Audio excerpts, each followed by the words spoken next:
So how do you define victory in this world of substate violence? It's about competing against another firm in a crowded marketplace. And so you want the firm to go out of business.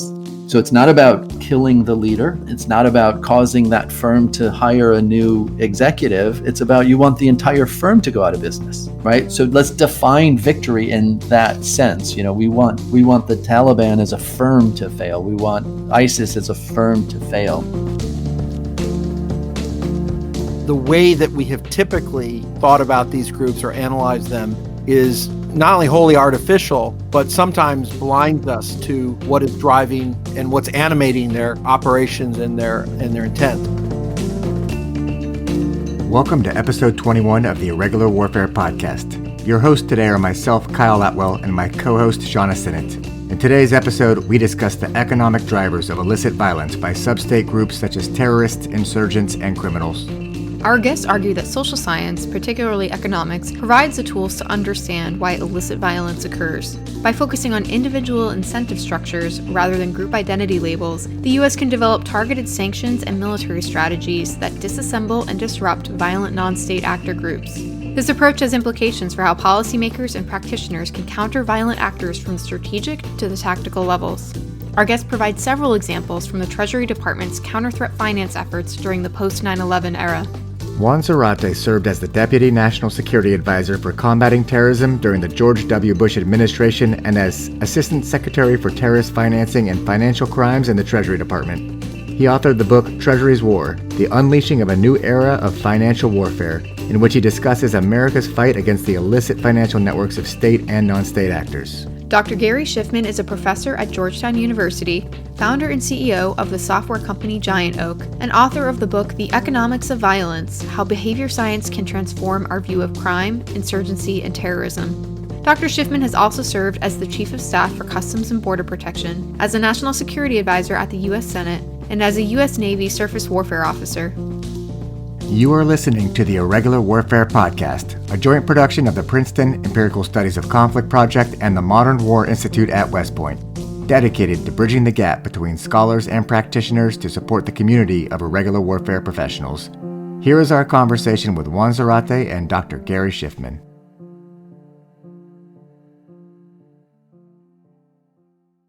Juan Zarate, Dr. Gary Schiffman, welcome to the Irregular Warfare Podcast, and thank you for joining us today. Thanks, Kyle. Thanks, Shauna. Kyle and Shauna, thanks very much for the invitation to be here. I'm a loyal listener and a big fan, so it's great to be here with you. Thanks. So today we're going to talk about what drives illicit violence by non-state actors, such as insurgency, terrorism, and crime, and how to counter it. Gary and Juan, you have both written books on this topic. What was the motivation for each of you to address it? I wrote The Economics of Violence because I think we're approaching violence wrong. And when I say we, I mean us in the national security community writ large. We tend to have an approach in which we divide the world into insurgents and terrorists and criminals, and we have institutions to combat terrorism and institutions that combat insurgents and institutions that combat criminals, and they're different institutions. And I think this segregation is misguided and it misleads us. And so I have a different view, and that is we think about humans and human nature and what we understand about human behavior, and we start from there. And I think it provides a much simpler and more powerful way to understand violence as I see it in the world. Kyle, again, thank you to you and Shauna for having me, and always an honor to be with the great Dr. Schiffman. I wrote Treasury's War in part to chronicle what had happened post 9/11, not just at the Treasury Department, but within the U.S. government, to think more creatively about the use of our economic and financial leverage against terrorist actors and other state actors that present a risk and a threat to American national security. At the core, what I really wanted to do was to explain the new domain of power and how I saw it evolving from within the government, but also the future of the use of economic and financial influence as a core domain of power and influence in geopolitics and geoeconomics. And I think that has played out over time. So that was really at the core of why I wrote the book. And in many ways, it's a complement to what Gary has laid out in his book, Economics of Violence. So from both of your perspectives, why is it important to understand the drivers of illicit violence in the context of our current and future national security challenges? So if we were to scope the relevance or scale of this challenge, how would you characterize that? Yeah, in social science, right? And the purpose of this podcast is to bridge the gap between academia and policymakers and operators. There's this really cool revolution going on in causal inference, which is understanding not only being able to observe phenomena in the world and understanding the correlates, but also understanding the causes of the phenomena that we observe. And so, Shauna, it's kind of ridiculous to me that we wouldn't try to understand the causal implications of violence. And we have a science to do that. And we have great tools to do that. And so my book, Economics of Violence, is about bringing these tools of social science and behavioral science to the national security community, because to understand and to counter the violence that we don't want to see in the world, we have to understand the causes. And I think that's just critical for where we are today in 2021. I completely agree with that. And maybe to take a more of a policymaker's sort of take on what Gary has just said, I think we try very hard to understand America's enemies, nation state, substate actors, and the networks that bind them. And you have to understand their motivations and their intent, obviously. To Gary's point, there's often a stovepiping of how we think about their motivations, their ideologies, their operations. And as a result, we're not clear on how to impact them and how to affect them. And, that translates into less effective policies, less effective tools, less effective coordination. The other aspect of this, which is important, is I think America's enemies recognize sort of the multidisciplinary nature of power and influence. The Russians, the Chinese, the North Koreans, the Iranians, Al-Qaeda, ISIS networks don't bound themselves by neat categories and, aren't limited by ideology in a fundamental way in terms of their operations or how they think about influencing or impacting American interests. So we have to recognize that, when we're thinking about the enemy networks that we're trying to confront or counteract, they themselves are thinking about the landscape very differently. And that often puts us on our heels when we are not thinking creatively or across disciplines the way that Gary has described. Yeah, that's interesting. So a major theme from Gary's book is that binning different forms of illicit violence as separate things from a policy perspective is not very helpful for us. So I guess, Gary, could you kind of state the key puzzle you're trying to address in your book? And then what was the key findings that you had, your key argument? Where I bring you in the book is away from this idea of identity labels, Kyle, as you just said, and into a discussion of firms, entrepreneurs, and markets. And if we just switch our language from terrorist, insurgent, and criminal, building on Juan's point, Pablo Escobar was a drug trafficker. He ran for office in politics, and he blew up a commercial airliner. Well, was he a criminal or an insurgent or a terrorist? He was all of the above, right? So the label doesn't work. He was an entrepreneur leading a firm in a competitive market. So if we just switch our language to firms, entrepreneurs, and markets, we now have language that makes sense in the context of a Pablo Escobar, a Joseph Kony, and Osama bin Laden, whoever it is we're talking about. The language of markets works. And that's where I'm leading the reader in the book, is to shifting from identity labels to market terms. And Kyle, what Gary has done matches what we were doing at Treasury and what has happened in the counter illicit finance space from the U.S. government perspective for now a number of years.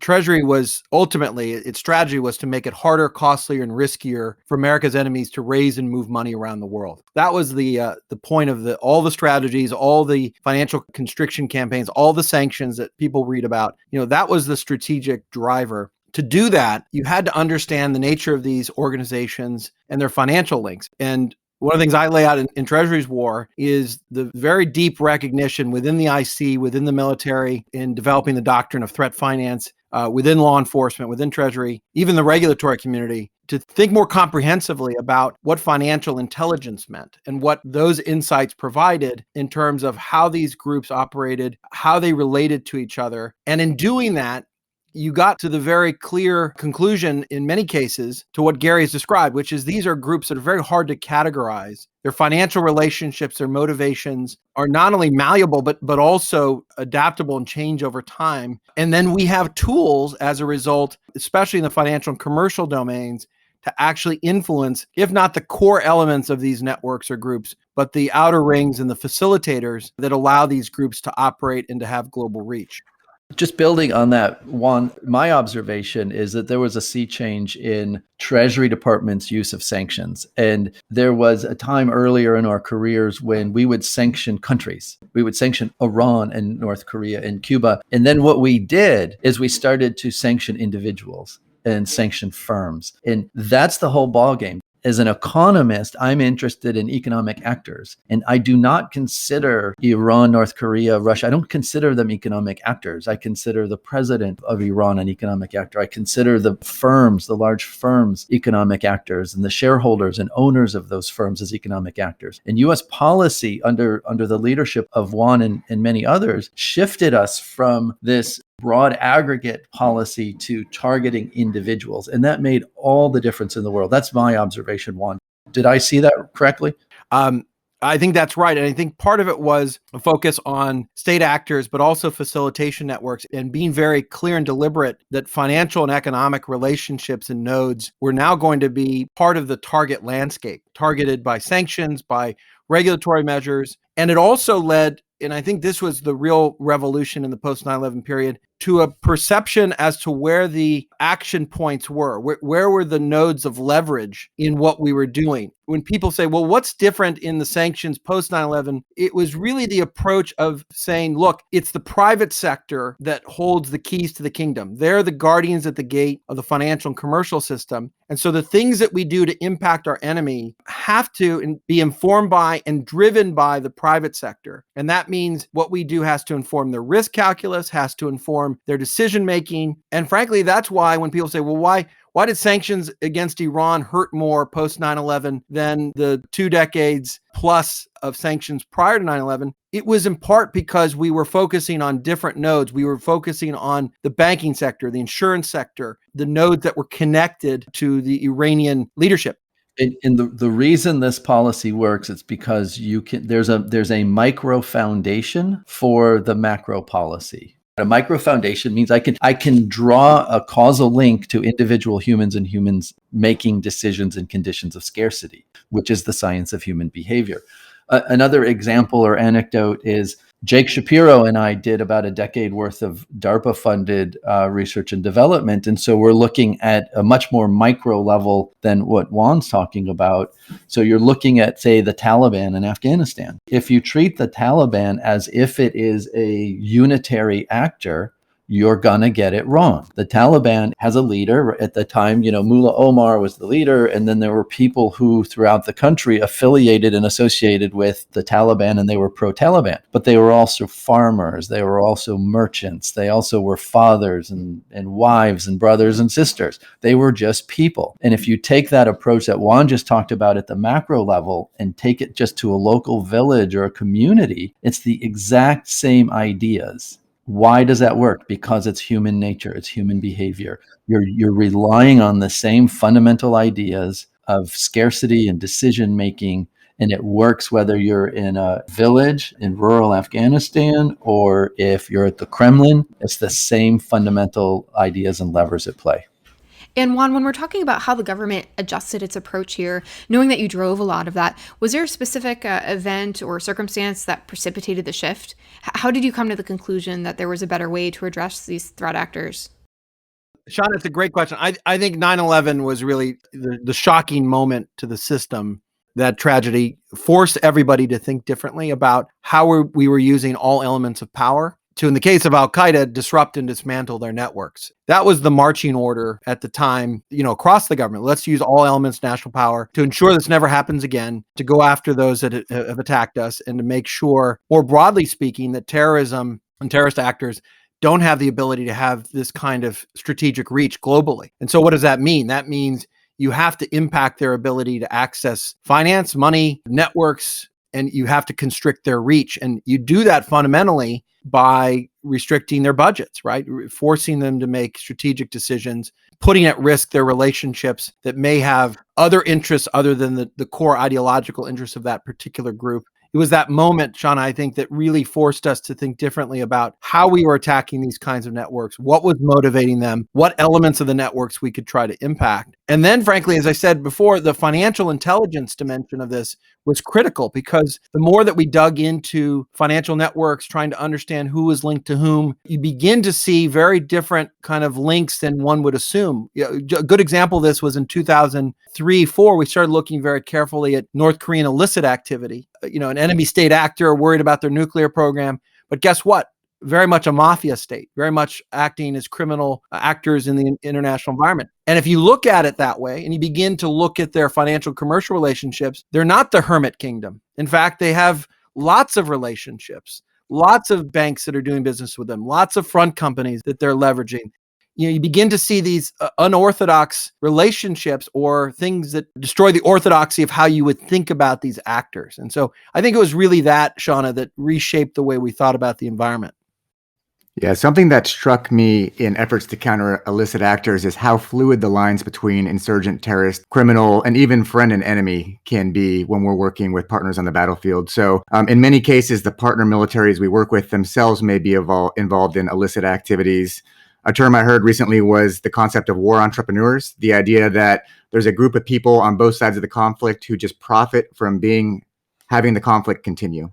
Right. For whatever reason. I'm wondering if that's something that's come up in your research or experience. So I write a little bit about it in my book, but there's the Kahani network was doing exactly that, Kyle. And during the war in Afghanistan, they had U.S. government contracts to provide logistics support for us, and they were providing logistics support for Al Qaeda and the Taliban. I mean, they were logistics for hire. And labeling is where we go wrong. We have to keep in mind that they're firms and entrepreneurs.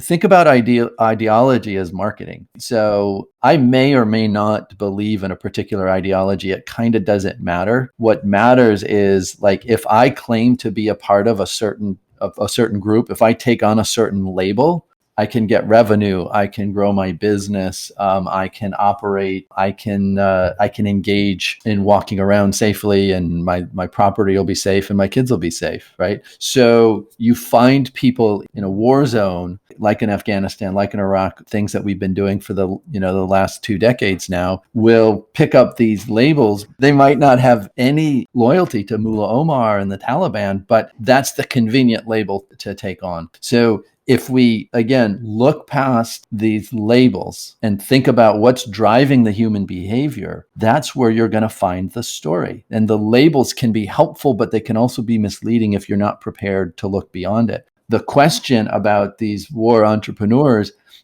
kind of betrays that a little bit, Kyle. It's like, of course people are going to make money in the middle of a war. Of course they are. We're foolish to think that everybody on the ground is an ideologue. Of course they're not. Everybody is dyed-in-the-wool Taliban or dyed-in-the-wool loyal to U.S. and coalition soldiers.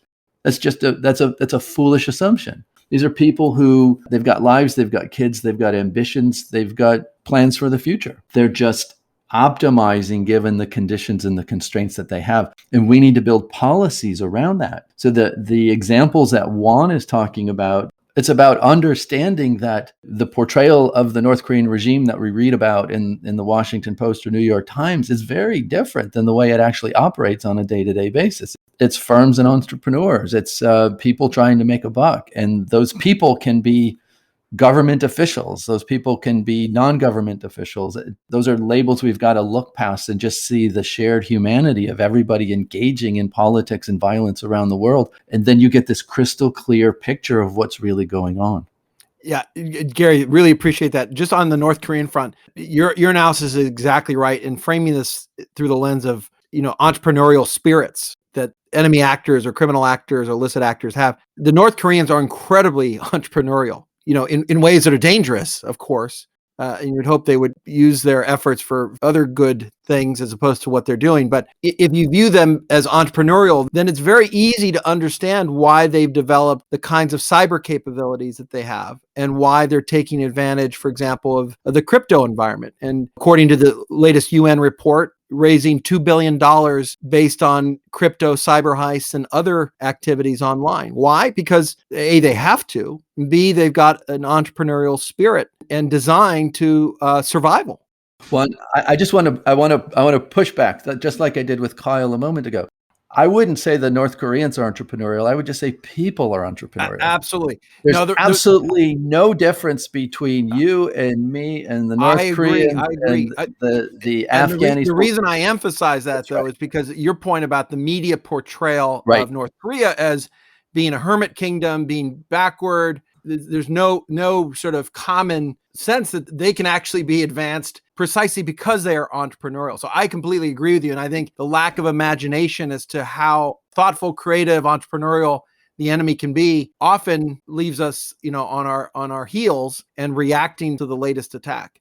Can we dig into an example from a substate actor? So, and there's a bunch of them in Gary's book. What's an example of somebody we might think is, evil? We might call them ideological. We might assume they just enjoy conducting violent acts, but really you can kind of explain that they had an entrepreneurial spirit and they were just operating within the environment in which they existed. I would say I challenge you to pick somebody who's not. Everybody is. So in my book, I talk about Pablo Escobar. I talk about Joseph Kony and Osama bin Laden. Joseph Kony's very interesting classic insurgent, runs the Lord's Resistance Army, recruits child soldiers, and incredibly successful. And it's weird to talk about, evil people as successful, but he's incredibly successful in the sense that, he's been in business for decades and lots of people have tried to put him out of business, and yet he survives and continues to operate his firm. His firm is the Lord Resistance Army. He has a supernatural story where he claims as a young adult he wandered off into the woods and had some out-of-body experience where he talked with God and he came back and God told him to do this.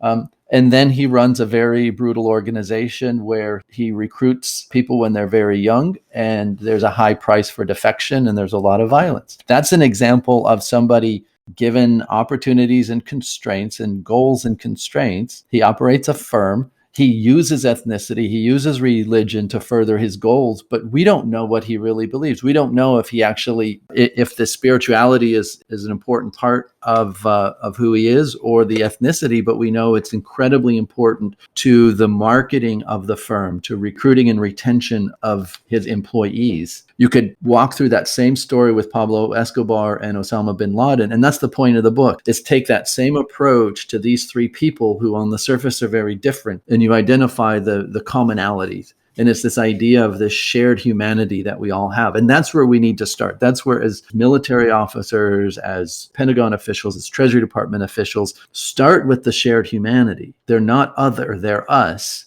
And figure out why it is that they're behaving in certain ways and they're using particular rhetoric. Yeah, and just to dig into that from both of your perspective, if we're trying to reconcile how we understand violence from an economic perspective versus like a religious or ideologically motivated violence perspective, what is that nexus? Is it something that you see as more driven by the entrepreneurial aspect from a leadership perspective and the ideology is the sell? Or how do you see those things interacting when we're talking about identity and violence together? So economics is the science of individuals making decisions in conditions of scarcity. So economics is not about the money. Economics is about people just making the most with what they have. And so you would adopt ideologies, you would adopt rhetoric about ethnicities, you would adopt rhetoric about past aggressions against you and your people if that is in your best interest to do so. So Shauna, all of this is economic because it helps you optimize towards your goals given your constraints. Financial constraints are important, institutional constraints. If we create an institution that is ideology based, so Osama bin Laden and his ideological affiliation was an important part of the firm and the story and his ability to succeed. That was an economic decision. And you would use identity labels to help you with recruitment, to help you with retention. And that's exactly what Osama bin Laden did. That's exactly what Joseph Kony did. And that's exactly what Pablo Escobar did. If I can just feed off of that, I don't want to downplay the role of ideology or identity, right? There are different motivations, different factors. There's also different elements of networks, right? So in thinking through when you're talking about the Kony network or the Al-Qaeda network or the North Korean illicit finance network, there are rings to those networks that enable that network to operate. And there may be different balances of motivations in each ring. And I think understanding that we're talking about different kinds of relationships The fact that these motivations or identities can change over time is really important. You look at the history of terrorist groups or insurgency groups, especially those that occupy territory or have access to resources, you see that their identity and their activities change over time, taking advantage of entrepreneurship and the rest. That's interesting. So, we initially started saying, hey, if you're going to sanction, you don't sanction the state, you sanction individuals. And now you're saying, well, hey, if you look at a specific organization, there's rings within that organization, and each one may have their own incentive structure, essentially. And you need to develop a sanction strategy, whether it be, actual economic sanctions, military activity, for each of those individuals. So it seems like the burden is on policymakers to have a pretty robust ability to disassemble and assess organizations, and then tailor specific sanction strategies for those organizations. Absolutely. There, in the economics literature, we call it the center and the periphery, right? So the way you deal with the center could be very different than the way you deal with the periphery, right? The center is trying to recruit and retain a workforce. The periphery, might be, hanging on, by a thread. And so the center is trying to do whatever they can to engender loyalty. So you can do things like cut off financing, sanctions. You can use kinetic force, right? You can go in and you can take out the leader of the organization through kinetic force. You can impact social norms of behavior, what's allowed and what's not allowed. Treasury has done this through name and shame policies, which were incredibly effective. And understanding that the people in the center likely have very different optimization functions than the people on the periphery is absolutely critical to policymakers, regardless if they're at the Pentagon or the Treasury Department, State Department, wherever they sit.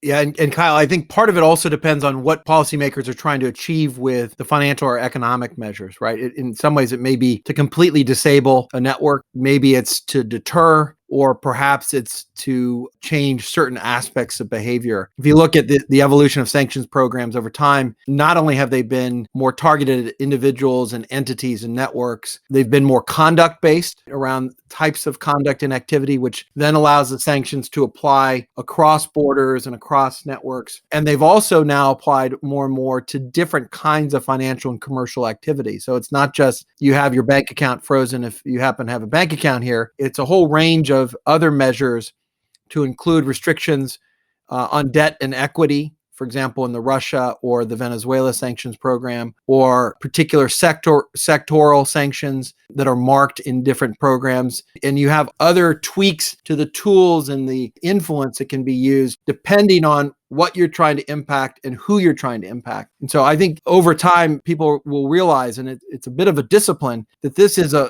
whole different domain of power and influence. And you've got to understand the dynamics of these networks more intensely. Yeah, and on that, Gary argues that we need to break down a lot of those artificial distinctions between crime, insurgency, terrorism, and really look at what the individual decision-making means as a starting point for violence. So I'd actually go to Juan with this question. If we're looking at it like that, why is violence the vehicle for this? What motivates violence as the means for these substate actors across the board? Well, I really defer to Gary because he's done the research and written on this. But in the first instance, policymakers are focused on the violence because that's where the manifestation of the danger and the risk applies, right? Whether it's a mortar attack into a base in Iraq or a terrorist attack on U.S. soil, the manifestation of an enemy's interest in attacking us, especially asymmetrically, is where we're focused. And trying to understand then why violence becomes the manifestation of those interests is critical, right? What's the intentionality? Part of that is understanding where we apply our resources, because we can't fight all enemies everywhere at once. And we've got to be preventative in what we do. And so in that regard, you have to understand what's motivating the violence. Why is it animated in certain environments? Why is it contained in some instances? And why is it global?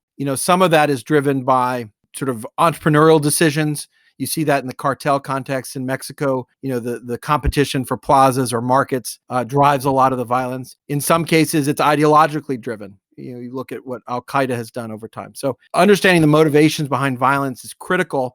And frankly, the pathways toward violence is even more important as we try to be more preventative in our national security posture. I don't actually want to disagree, but I want to go back to this word about ideology, religion, ethnicity, these identity labels. And I want to pause on identity labels. Violence is always market driven. let me say almost always market driven. And ideology is often a market driver. So I wouldn't say that there are market reasons for violence and there are ideological reasons for violence. I will say that I want to encourage people to think about ideology as a driver in a market. It is a way to obtain goals, avoid constraints, or act within constraints. And the reason I say it's almost always market driven, there are firms that fail in markets all the time. And those are firms that might engage in violence when it's not a smart thing to do given the market. Those are the firms that go out of business. Think about any firm that takes actions that don't drive up revenues or drive down costs. They go out of business. That's the same for a violent firm. That's the same for an Al-Qaeda. That's the same for a Medellin cartel or a Sinaloa cartel. Revenues must exceed costs. Violence is almost always a cost of doing business. It goes into your COGS line on your balance sheet. It's the cost of goods sold. So you engage in violence when it's an essential element of running your firm. If you don't do that, you won't be a firm for very long. So violence happens when an entrepreneur in a firm decides to engage in violence. And if they're a good business person, that violence is going to help the bottom line. So what are reasons for violence? So hold on to that center and periphery idea. So if you're the entrepreneur, the definition of an entrepreneur is the person who makes resource allocation decisions.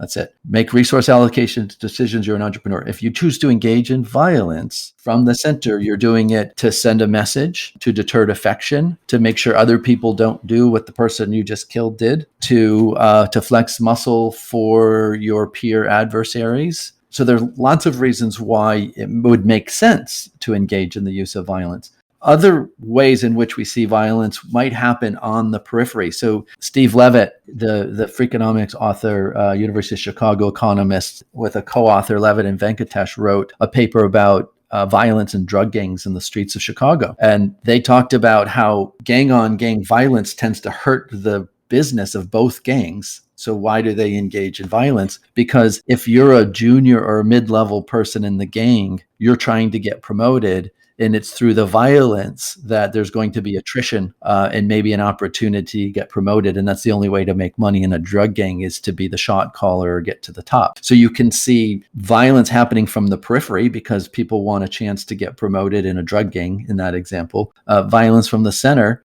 But I want to encourage everybody to think about violence as sane and rational. The crazy violence doesn't tend to be a threat to U.S. national security. That's one off from a firm that's not going to be around for very long. But it's the savvy adversary, whether a state actor or a non-state actor operating in Afghanistan or somewhere like that against us, they're going to engage in violence against us because it's in their best interest to do so.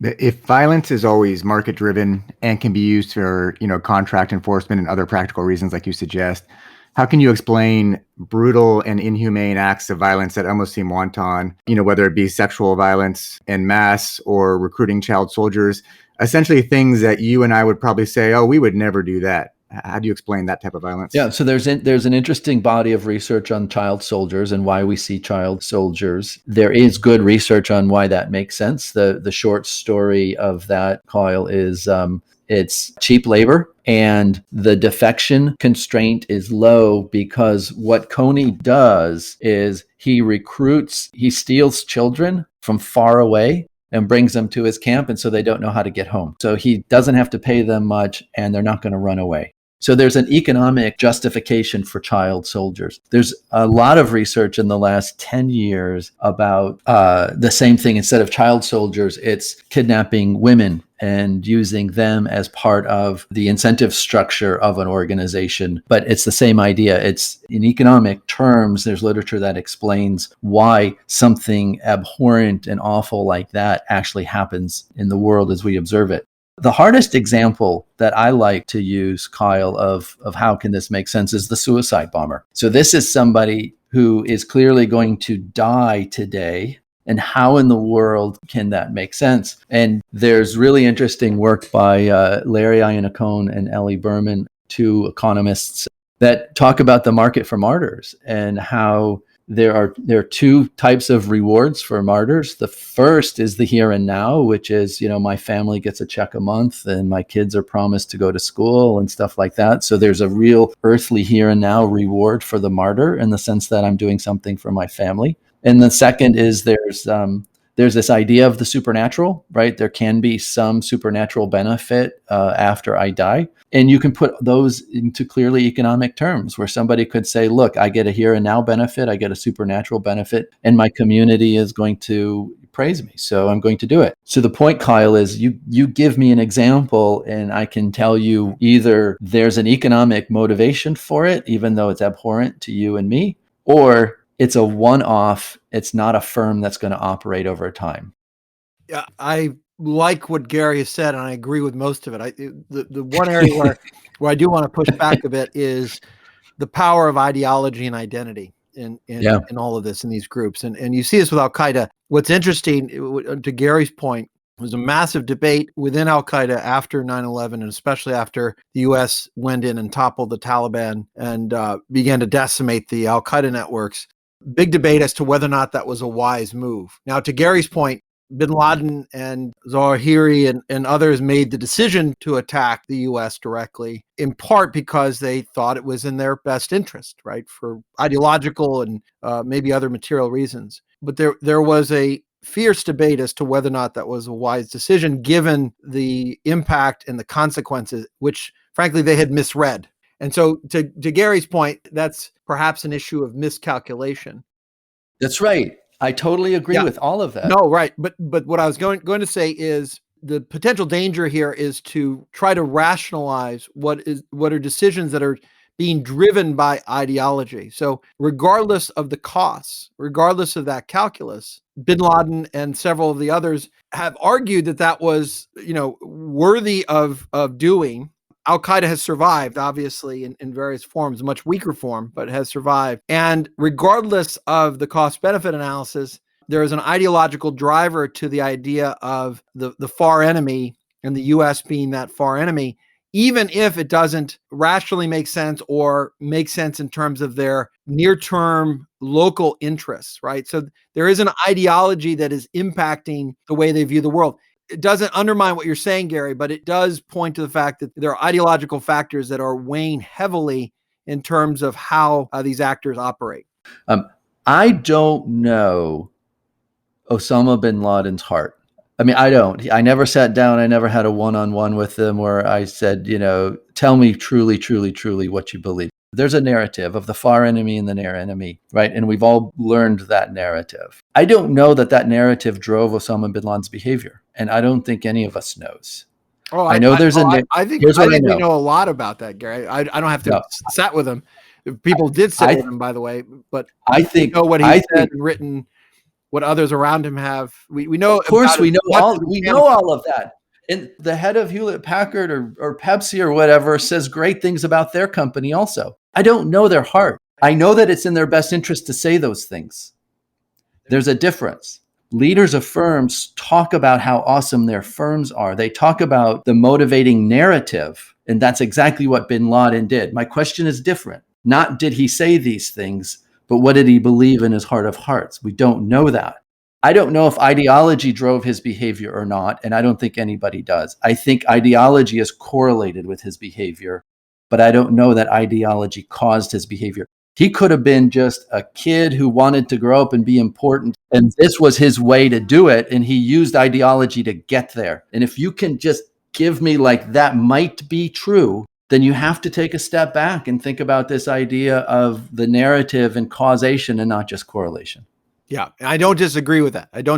But I want to subscribe, and I think it's borne out by case after case that there are different elements of motivation, even if we can't look into the heart of there are different elements. Yes. But there are core, yes. And core motivating elements that drive what an organization may be doing.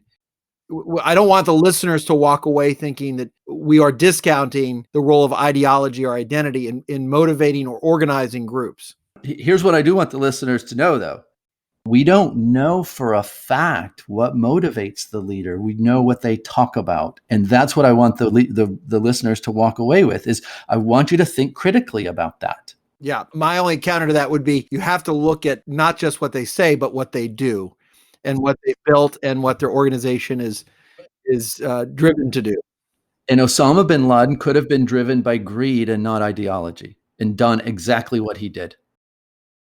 The interaction between ideology and economic decisions may be more tightly wound than in some of these other circumstances. But this debate is helpful because it demonstrates that we have to think of our approaches from all angles if we want to create the opportunity for true disruption of these networks. So that leads me to my next question.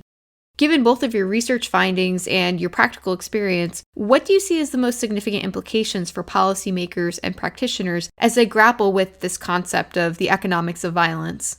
The implications are, in my mind, threefold. One, to understand the enemy environment, to understand the national security environment, you have to understand the nature of these groups and their motivations. And Gary's research is spot on that the way that we have typically thought about these groups or analyzed them is not only wholly artificial, but sometimes blinds us to what is driving and what's animating their operations and their intent. And so that's one key thing. And so if I were sitting back at the NSC, it would be demanding of the IC, the law enforcement community, DOD, to make sure that we are looking clearly at the nature and the relationships and the motivations of these groups holistically. I think the second thing is understanding that, then formulating strategies and tools that the US and our allies have to then address the various elements of these networks in a way that recognizes exactly what Gary's laid out in his book, but also tries to counter the expanse of their violence or their reach or their impact. And then the final thing is, I think, being humble about what the limitations are, given the innate nature of violence and market competition, which Gary lays out. I think we've huge advantages in that regard, market advantages, financial advantages, commercial advantages. But there are limits to what we can do in all places at all times. There's a prioritization that has to happen in how we think about addressing the role of violence globally. I agree with all of that. And I'll give you just kind of three bullets. So first is analyze like a business executive. So look at the group, as Juan just said, and think about what's the mission, who comprises the leadership, what's their service offering, who are their competitors, who are their financiers, what's their market traction look like, are they growing, are they shrinking, how do they recruit, retain, what's the time horizon of the leader? What's the culture, right? These are all questions that if you're doing analysis of a business, you would ask these questions. I think you need to ask these of your adversary in a substate context. Second is define victory in market terms. So how do you define victory in this, this world of substate violence? I think it's about competing against another firm in a crowded marketplace. And so you want the firm to go out of business. So it's not about killing the leader of the firm. It's not about causing that firm to hire a new executive. It's about you want the entire firm to go out of business, right? So let's define victory in that sense. We want the Taliban as a firm to fail. We want ISIS as a firm to fail. And then the third is, given that we've done the analysis of the enemy and we have defined victory, now we want to fight like an entrepreneur. And that means we think kind of about all of our instruments of power. We think about our kinetic power. Maybe killing the leader is the best way to cause the firm to fail. Maybe killing the leader will cause others who are better and more talented to rise up into positions. Maybe economic sanctions, constraining the annual budget of the firm is the right way to go. Maybe name and shame is the right way to go. Maybe changing cultural norms and ideas. Maybe backing competitive firms. It's fight like an entrepreneur. You're an entrepreneur and you want the adversarial firm to fail. In your book, you say one way to defeat a firm, or in this context, to defeat an insurgent group or terrorist group, is a merger. And what I read that as is kind of a negotiated settlement. So you can incorporate that insurgent group without absolutely categorically defeating them. And the kind of takeaway I had from that is that can be incredibly unsatisfying because there's no victory parade. There's no Right. We won this war.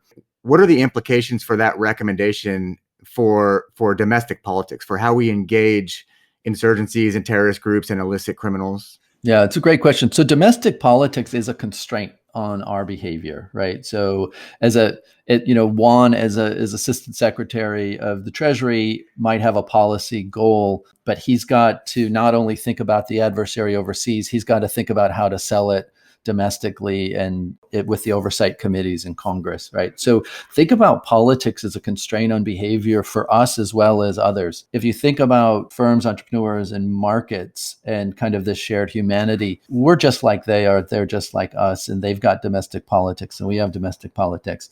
The bigger picture, Kyle, is that, was victory ever really defined as signing a peace treaty on, the deck of the battleship? We called that the end to the war, but the underlying conflicts, don't go away after the signing of the peace treaty. So think about things like a merger as you're operating a rival firm and they're starting to annoy you. Well, you could try to crush them, or you could buy them. You could go to them and do a buyout and say, hey, look, come in and join our firm and organization. This is what we see in the illicit world all of the time. There's no reason to think that we can't do this in the illicit world as well.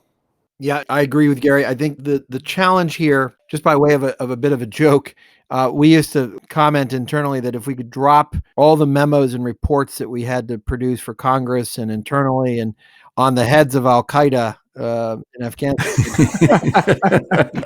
The burden of the weight would just take them down. The weight of the report. So to Gary's point, there are all sorts of constraints, but important ones, obviously.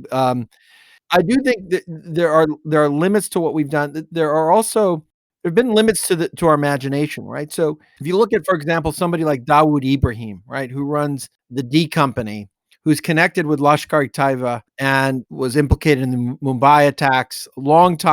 He's an Indian, but longtime foe of the Indian government, allied with Pakistani militants and even Al-Qaeda. He runs a company, right? He runs a multinational operation. We've tried to use sanctions to deal with him. We've tried other measures to constrain his reach.